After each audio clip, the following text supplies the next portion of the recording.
Hello there, welcome to another BET series, Biologists Explain This. Good morning, good afternoon, good evening from any part of the world you are listening to me from. I'm still your friend, your biologist, your tutor, Peter Sabiodun. And in this particular edition, we'll be discussing something very crucial that affects our relationships, our tendencies, our choices, our idiosyncrasies, and things like that, because we're a product of many interrelated and interwoven events. Now, in this edition, we'll be discussing what is referred to as the halo effect. Let me say, for example, let me start like this. Have you met somebody you felt was wonderful, and then after some time of having related with that person, you felt disappointed at what you saw or what you began to discover, or you picked up a job that you felt was going to be what you have always wanted, and then down the line you felt disenchanted with what you began to see, or you thought that this particular person was going to make a change as a politician, so you went all out and voted for that person or that person's party, and only to get disappointed at the kind of fraudulent practices and the misgovernance that you began to hear about. Okay, those are the kinds of things that we'll be discussing in this particular video. So welcome to BET series. We'll be discussing the halo effect. Come along with us. Now, the psychologist Edward Thorndike was the first in 1920 to open our eyes to this concept in the paper titled The Constant Error in Psychological Ratings. He was studying the military, and then he gave an assignment to commanding officers to rate their soldiers based on certain parameters like leadership qualities, physical appearance, intelligence, loyalty, and dependability. And he was shocked at the extent of biases that the commanding officers expressed, and that led him to further study this concept of bias. And then he came up with this issue that we are discussing now about the halo effect. So we owe Edward Thorndike what can we call it now? We owe him that honor to have helped us to understand that our lives are ruled and governed to a large extent by biases. And then we want to start off by defining what is the halo effect. Now, it's a cognitive bias. Of course, cognitive talks about the way our mind works, in which an observer, okay, your impression of a person, company, or product is influenced by just a single positive trait. Okay, so because of one thing you love about that person, that personality, or the company, now it leads you to begin to favorably evaluate those things that we have listed, the company, the products, or the personality.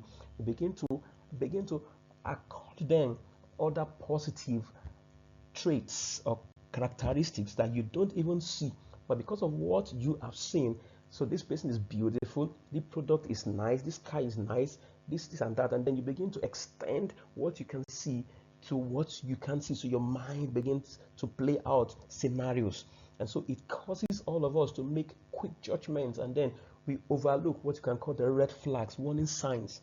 So sometimes you want to enter a relationship, you want to study a course, you want to live in a place, you want to board a vehicle, you just have this check, okay, but because of one thing, I mean, let's say your friends are hanging out, you're a lady, for example, everybody's hanging out, going to the party, and you felt I could trust those people and things like that, and then later you got drugged, of course, I got raped eventually.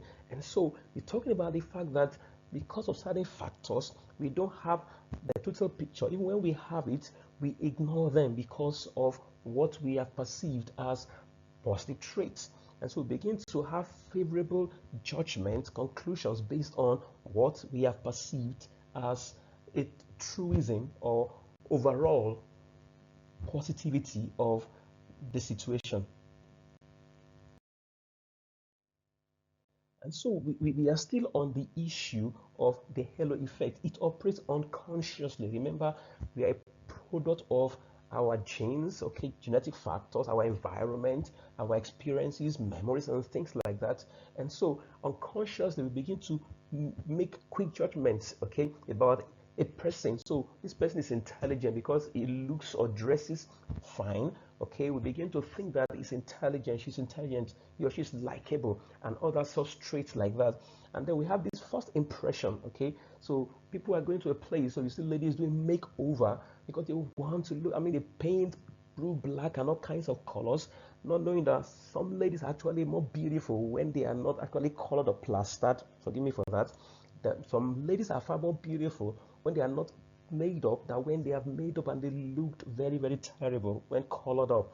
Okay, so because you want to make a first impression, you put on your tie and things like that, nice suit, and you're sweating, of course, no AC, and then you dress to kill in coat. But you've forgotten that beyond the impression, when you begin to get close to the people, whatever you are will truly show eventually.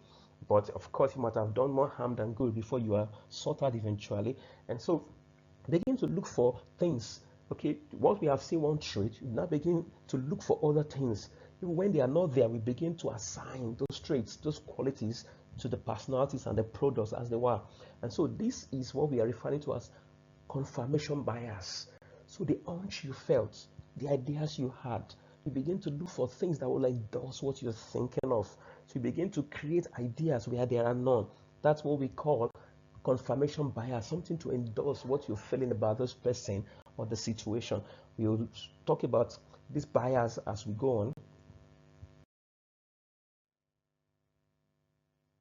So let's look at examples of the halo effect. Okay, look at the products in the background there. I mean, many products have generic versions of their brand. For example, Toyota is the same company that makes Lexus. Okay, Nissan, and Nissan also makes another product. Okay, Infiniti is also from Nissan and things like that. So most companies try to change names so that you will not be able to know. So if there's one product that's not so good from that company, you can have another version in another name and things like that. But sometimes you have one product that is selling really well.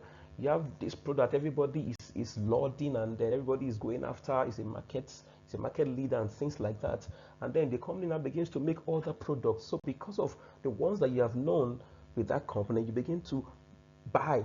Of course, after you have bought, you may get disappointed, but you have spent your money anyway, your hand-earned money. And so, for example, is you have attractive people are perceived to be very intelligent, smart, of course, once you get close to them, okay? And then some products, like I said earlier on, they attract attention. So you can have other products from the same company, and then you begin to think that whatever that company does is okay. And then you have celebrities promoting some product, what you call branding. So you've got brand personalities selling. So you've got LeBron James, you've got CR7, you've got this person and that person, you've got Rihanna, and all of them trying to endorse.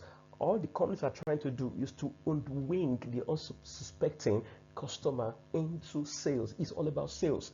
Okay, then you can have this issue of when something is expensive, it's got to be of high quality. Okay, now there's nothing like that. There are times that if with cheaper brands or let's say cheaper competing brands of a particular product are far better, but in the marketplace, once you have made your name, people begin to respect you. So whatever you push out as products, people go after.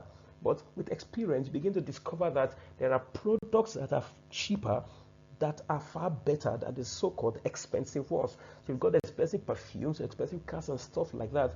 But in truth, okay, even drugs in pharmaceutical situation, there are drugs that have made names and they are very expensive. And there are generic versions of those drugs that work as good as the so-called expensive ones.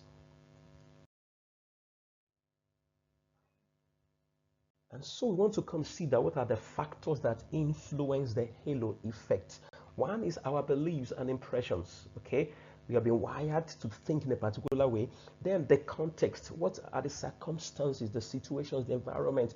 If you met a guy at a banking hall, for example, you may think that the guy is a high flyer, is this, is that. Maybe a driver who was for a very expensive company. So companies treat their drivers very well. All the employees are treated well because the company is doing well in the marketplace.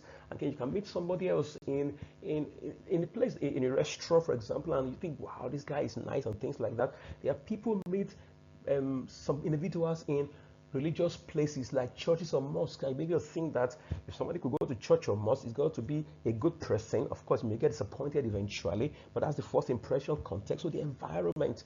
And of course, if you met somebody at a public place, you may think that that place is a failure. Somebody might have gone to drink or drown himself in alcohol because the person is disappointed or weighed down or something. So there are some cases where you can find happiness in the very unlikely places. You can find sadness in some places where you thought you are going to find happiness. So the context, the location, the circumstances, the environment can be very important.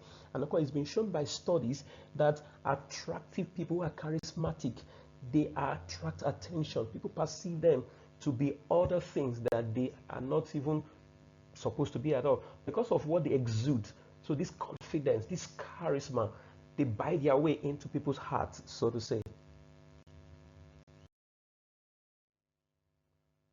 Of course, from the last thing that you watched, you can see that, if a product, for example, contains vegetable, you may think that it's all healthy, but it's probably going to have mayonnaise, it's probably going to have tasters, preservatives, but because of you're a vegetarian, for example, because you've seen meat, okay, so you've seen that it doesn't contain meat and things like that, but it may contain salad cream and stuff like that. So sometimes products deceive us. They are packaged, so they put this on the label and things like that. It doesn't contain calories, it doesn't contain cholesterol and things like that. But there are other chemicals that are toxic that may cause cancer. And so the halo effect, we are talking about the impact of the halo effect now. The impact can range from medium to high, as you see on that dial on the right side, the upper right corner. And then it can influence our perception, decisions, and outcomes of various situations we find ourselves in. Unfortunately, the regrets we have today, they've got to do with our halo effect that we fell under, that weighed us down because we were not suspecting or not perceiving enough. And so it can lead to biased evaluations, inaccurate judgments of personalities and people and situations. You can condemn somebody else that you're not supposed to write off, of course. And then, whether it's at the level of organization, individual, it can lead us to inaccurate judgments. Okay, you can spend the money on a product or an investment that's going to crash. Okay, so you've got the so-called Ponzi scheme and the rest of them, and so it can have far-reaching and grave effects. People have been pushed to having to commit suicide because they lost their hand-earned money, investment, poor investment or poor decisions. For example, there are ladies who have been killed, murdered by the person they married and things like that. So a lot of things have, so you begin to see that the impact of the halo effect, it cuts across all spheres of human life as we go on. And let's look at the importance of the halo effect. One is the first impression. The first impression can be good sometimes, but it can also be deceptive. So the person with the best smile, that exudes the most confident, is not necessarily the best applicant for the job. There are people who don't look like it, but they are far, far smarter than the person that gives you a first impression. He dressed well. Very nice smile, perfume and things like that. It may just be nothing connected to. So sometimes the first impression may not be connected to the issue at hand. And then still on the importance of the halo effect, the social interactions, okay? Like I said earlier on, where we meet people and the circumstances, the way they appear, or who linked us up with them, and the environment where we met them may lead us to believing that they are good people or they have good intention for us. And then snap judgment. We can make quick judgment of strangers. We can begin to, just because of our previous experiences or knowledge or exposures, we can think that we know it all. And so when we meet somebody for the very first time, we make quick judgments. And that's called stereotyping. It's a prejudice because you fail to look at other parameters and then you're not looking at other situations. You are seeing the red flags and things like that because the human personality is very complex to decipher. but because you have the stereotype mindset, you just jumped into conclusion. That is what they call snap judgment, quick judgment without due diligence or recourse to proper analysis. So we want to start looking at examples or scenarios or circumstances of halo effect. First off, the halo effect in the workplace. Now, we've said a lot earlier on, it can lead to, it can affect hiring, okay, performance evaluations, how you relate with colleagues and other people that you relate with on a daily basis at work. And the employers maybe deceived, hoodwinked into believing that this person who is very hardworking is the most competent. Hard work and competence, they are different things when it comes to the workplace. Okay, not the person who is most active will not be the most competent because he's available, fine, but is he able to do what you want him to do? He may get the thing messed up eventually, and then managers may have a wrong impression, okay, because you can have your judgment be clouded by appearance, or some people even attended very expensive universities. They went to this particular college and they graduate or so and so. They begin to think that because of the school they graduated from, they are very good. Sometimes the universities people graduate from has absolutely no bearing with their competence. That's the truth. Or everybody goes to a university or college just to get a degree or a qualification. What the school did was you passed examinations and you were given a degree. But the way the world is in the 21st century that we live in now, you've got to prove your competence in the workplace. It goes beyond gathering degrees any longer. You've got to have skills. You've got to show that you can do things. So the days of halo effect is gradually fading away, but it's still influential to so very many extents. Let's look at the halo effects in education. This is my own territory, for example. Now, it's very common to see that teachers can be deceived by students. When a person excels in a particular area, maybe he's a good class captain, he organizes people and things like that, he's always on time, he comes to school early. Teachers may begin to get this impression that this person should be good academically also. It's not the person's fault. Maybe the dad or the parent works in a bank, for example, or is a medical practitioner and has got to get to work early. So this person always gets to school early. So you made the person a prefect, so to say. Okay, so it goes like that in the school. And then you begin to think that if this person should also be good in other areas. It's an unfair judgment, okay? So you got this thing again, it's appearing again now, this issue of cognitive bias. It can lead to unfair grading. You can begin to excuse the mistakes of some students, thinking that, oh, it's him, I mean, it just happened. And some other people, you give them lower grades. So you can have, when it's time to recommend, you can give biased recommendations, okay? And that can give the students missed opportunities for concerning admission into some colleges or universities. So a teacher is very careful.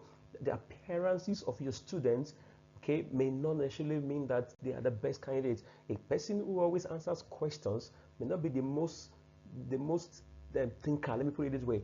Some students are slow in your thinking, but they are more analytical. Some students are quick to raising up their hands, quick to answering questions.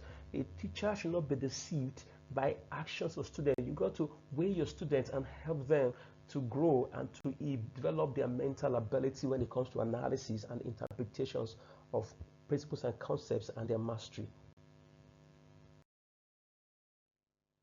Still on the education or in the education sector now. Now there was a study carried out on 4,500 students. Now imagine a group of 28 people, okay, rated based on attractiveness. I mean, on a scale 1, not attractive, and then 10, very attractive. That's a scaling because you were scaling them based on ID card.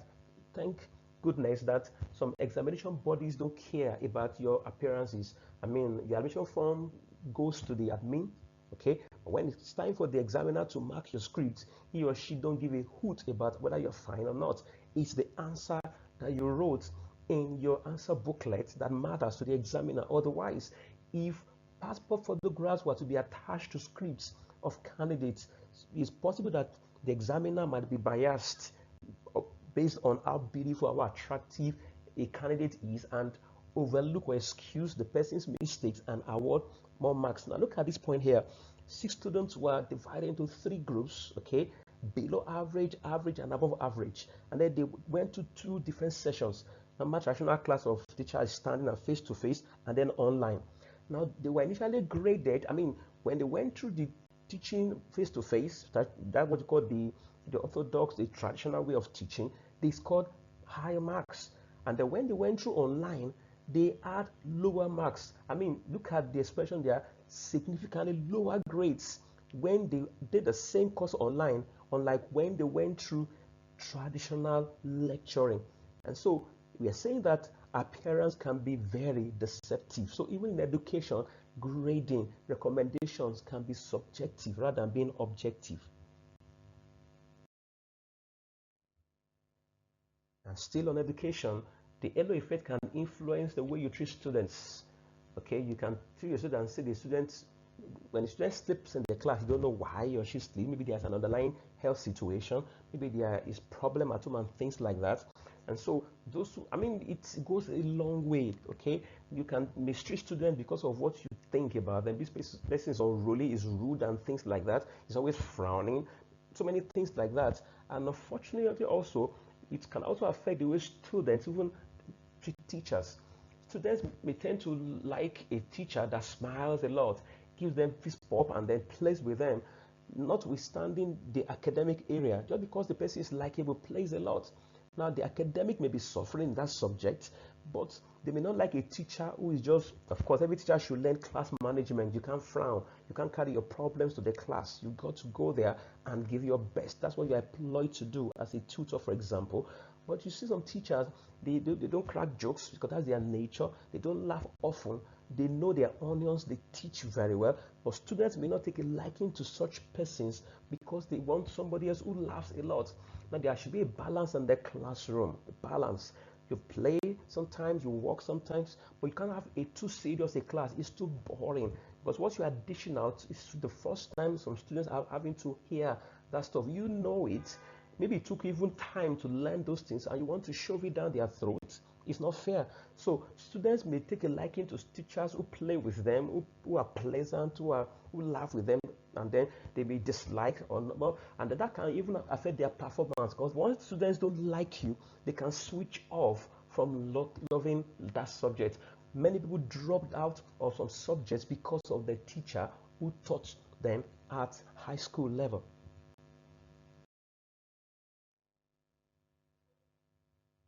So we come to the halo effect in marketing and advertising. We said that previously in the early stages of this video. That's okay. It can influence your purchasing. Okay, celebrities can be used to endorse. You guys see CR7, LeBron James, and then Dwayne Johnson, The Rock, and then so many. So using celebrities is to ensure that you are attracted to having to buy that kind of thing. It's still part of the halo effect.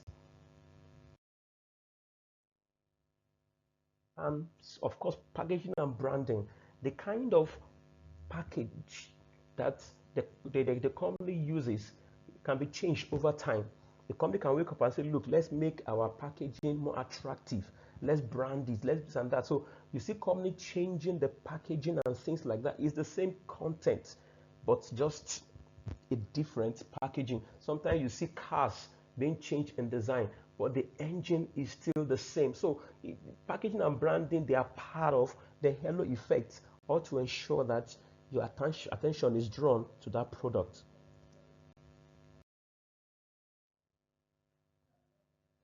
And then you've got the halo effect in judiciary, and in this context it's very important because we've got miscarriages of justices where even the jury felt attracted, felt pity for a particular convict.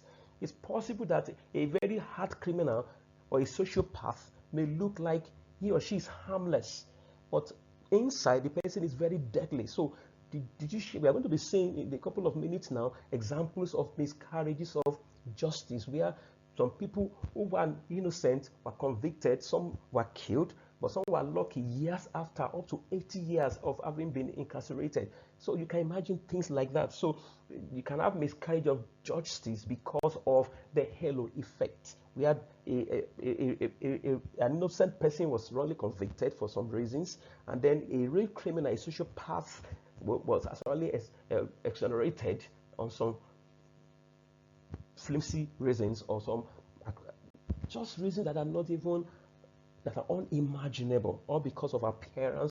Sometimes the person committed a crime, but because of the person is connected, the person's father or parent or family lineage is very renowned in the society, the person can be let go.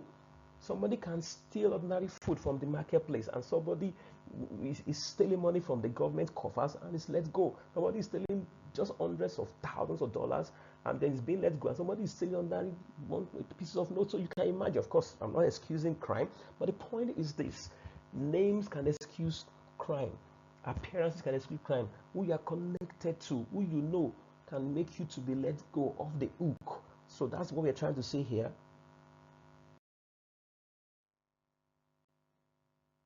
Our first case is George Steiner. In 1944, this guy was wrongly convicted, just played by the sister outside. Two white girls accosted them, asking them to show them how to get a kind of flower that they don't know about. And then the following day, these two white girls, their bodies were found dead. And then definitely the police just came and then harassed this guy. He was forced into confessing. And then this month, June, okay, just a few days ago now, just a few days ago this year marked 80 years that this guy was convicted. Now, he was electrocuted at 14. Now, of course, he's not even an adult according to the law. But of course, the justice system in the US has gone through stages over time. But at that time, it took just 10 minutes of deliberation. The jury was made up of all white individuals, and then he was convicted of rape and murder without any evidence to prove it. Now, 80 years after he has been killed, he's now being exonerated. Imagine 80 years of conviction on crime not committed. Another wrong conviction has to do with, this is probably the one that shook America most in the past. It's called the Central Park. Even Netflix had a short series on it. And then the white lady was jogging, and then she was found dead later, and these 5 guys were around. I mean, look at them when they were younger. When they were lucky, they were not killed like George Steiner. These guys were rounded up, and then just like that, they were convicted of having raped and having killed this particular lady. They were accused of having sexually assaulted this woman who was jogging without any evidence. Now, they served sentence of many years. Of course, they were lucky. They came out alive, and then they can tell their stories. But there are people who are wrongly convicted and they never lived to tell the story.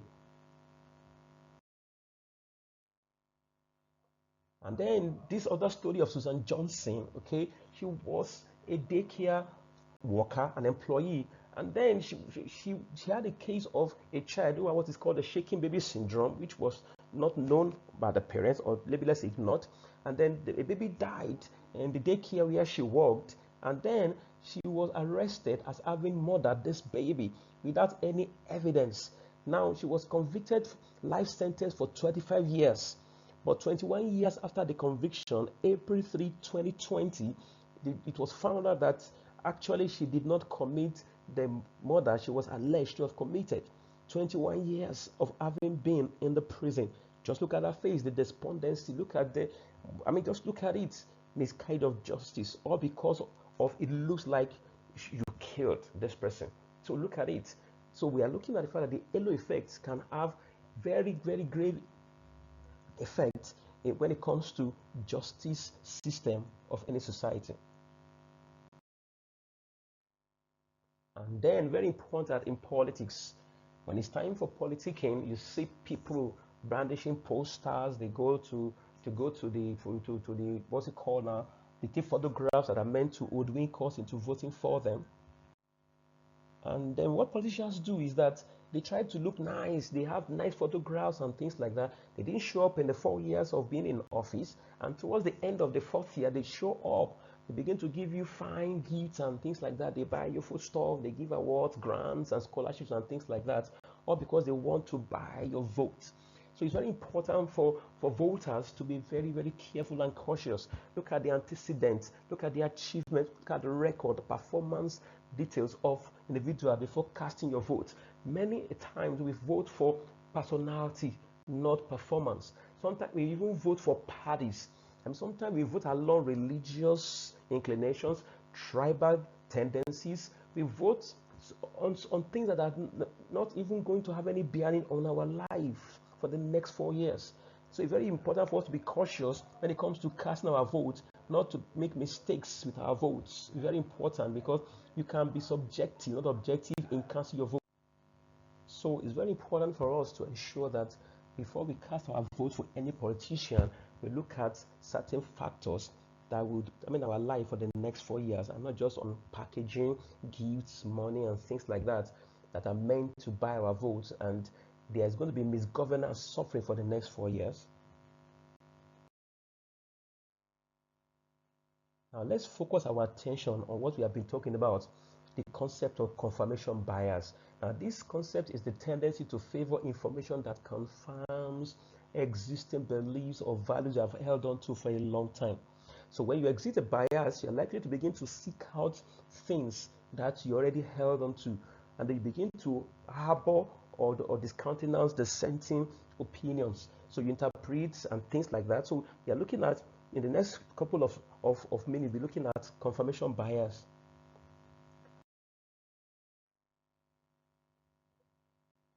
Now, the first thing we want to talk about is the bias search for information. For those of us who go online, if you're searching for things, the way you phrase your search, command search, can be very important. If look at the example I cited, is smoking bad, for example? The way you type can determine what the search engine generates. And so, if you the way you look for information is the way you get it.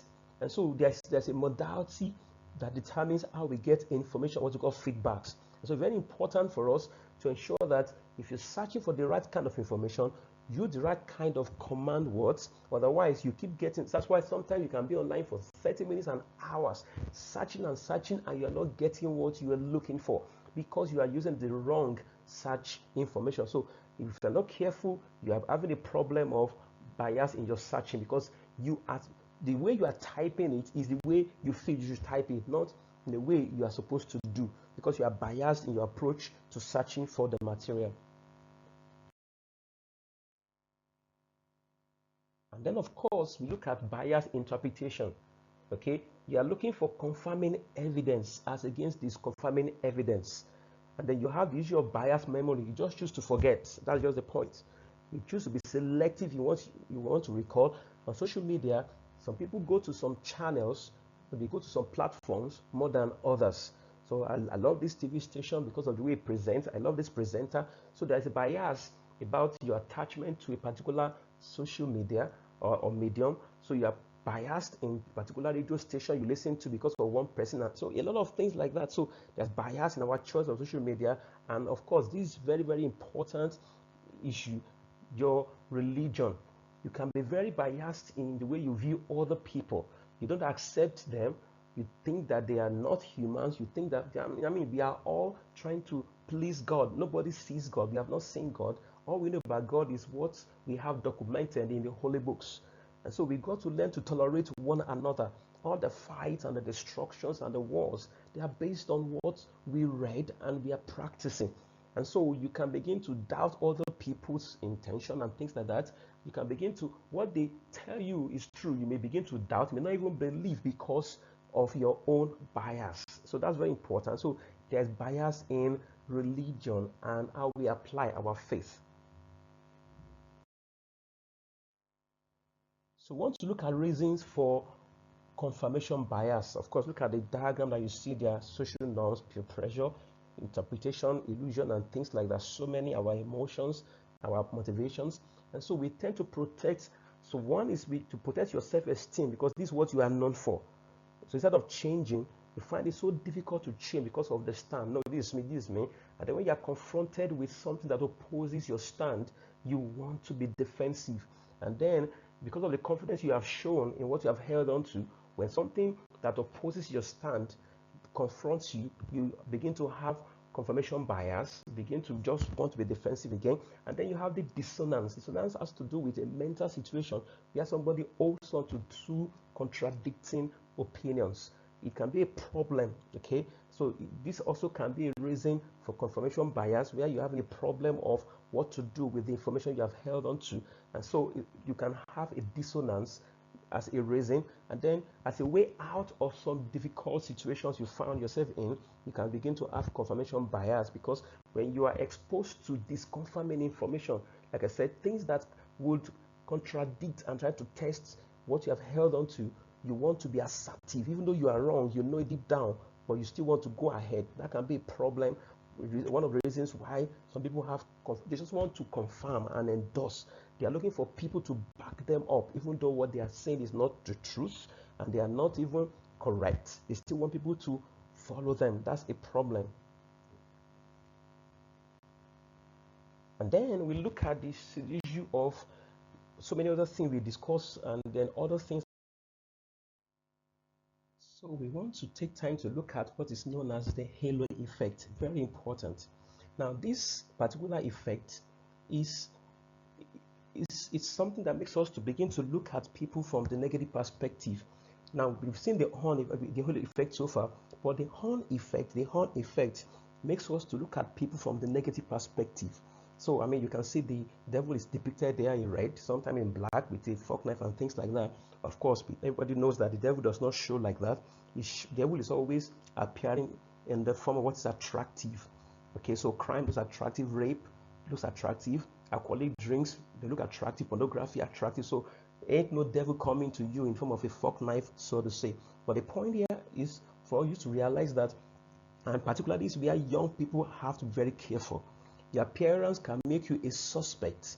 The kind of hairstyle, the kind of jeans you wore, the kinds of appearances, friends you hang out with, you can be roped in a crime you know absolutely nothing about, just on the basis of appearance. So it's important to realize that the horn effect is very real. Your appearance, your dress code, your hairstyle can make you to be tagged a criminal, unfortunately. So the horn effect is real, is the opposite of the halo effect. The halo effect makes people to look like you are holy, holier than thou, while the horn effect makes you look terrible. So it's important. I mean, so there are people that you will see and you wonder, how can this person marry this person, for example? Some people have very good personalities that you don't even know until when you have gotten close to them. So important for us to know and understand the essence and the importance and the weight and the significance of the horn effect. It has gotten people into trouble with the law enforcement agents just because of the way they dressed. And so a lot of things have to be considered. So before you take a step, before you put on a particular hairstyle, dress a particular way, be very careful, because if you just be portraying a lifestyle or an image that suggests that you are a criminal. So please watch out for that and be very careful. You may be young, but being young does not mean that you should be unwise. Very important. So as we round off, we want to look at the role of the brain. Our role, our job, our task in best series is to explain to us how our body functions. And so that is what we're trying to do here. Before we round off, let's look at the part of the brain, the role the brain plays in our biases. Now, there are three parts of the brain that work together. You've got the amygdala, the hippocampus, and then the prefrontal cortex, which we spoke a lot about in our video, self-management. So please get our video on self-management to learn more about the prefrontal cortex and the way it helps us to manage ourselves, our idiosyncrasies and decisions. Now, the amygdala is the one that controls our fears. It can fire your fears, it can accentuate your fears, it can make you more afraid and things like that. And so our past experiences and things like that, they are stored in the hippocampus. It's like your flash drive, memory card and things like that. You store records of memories, happenings from the past in the hippocampus. Now, the prefrontal cortex pulls all this data together from the amygdala, from the hippocampus, and decides how you and I behave. So in case you have been wondering why, that is why past experiences can shape our decision. When you see, maybe you have been jilted before, you begin to loathe an alcohol, guys, for example. If you have drunk before and then you messed up or you felt tipsy, you can begin to avoid alcohol. That's a good experience. Whatever you have gone through before, it will shape your next actions and things like that. So it's important to understand these three parts, the amygdala, the hippocampus, and the prefrontal cortex, as helping us to control our biases, so that because we can't function without the body, whatever you do every day is because of something about you. And so we come to the end of this interesting edition of Bet Series. Like we always say, please get in touch with us through our WhatsApp, email, Instagram, and please subscribe to our YouTube channel, like and share, and please comment on these videos. Importantly, let others get to know about these videos. Okay, we can't do it alone. We need you. We need you seriously. There are people that that we don't know. So let's connect together. Let that be networking. Let as many as you have contacts with get to watch this video also. It can help some people to live a better life and make fewer mistakes. Of course, we can't be perfect in this life, but we can live a life that is more cautious and more informed. So please, we would love to hear from you. I want to thank you once again for your time. Thank you for following us. For those who have been following us, who have been watching our videos, we want to thank you very much for your encouragement. And we want to hear from you. If there are topics you want us to shed light on, to treat videos on, please let us know. If there are things that you want to comment on our previous videos, please let us know. Once again, thank you very much for being patient enough to have watched this video. We hope you have learned a lot and you have been better informed. And like I said, go ahead and let others learn from this video. Thank you very much. Share this video, and I hope to see you next time. Bye. Remain your biologist, your best friend, Peter Sabiodun. See you next time. Bye.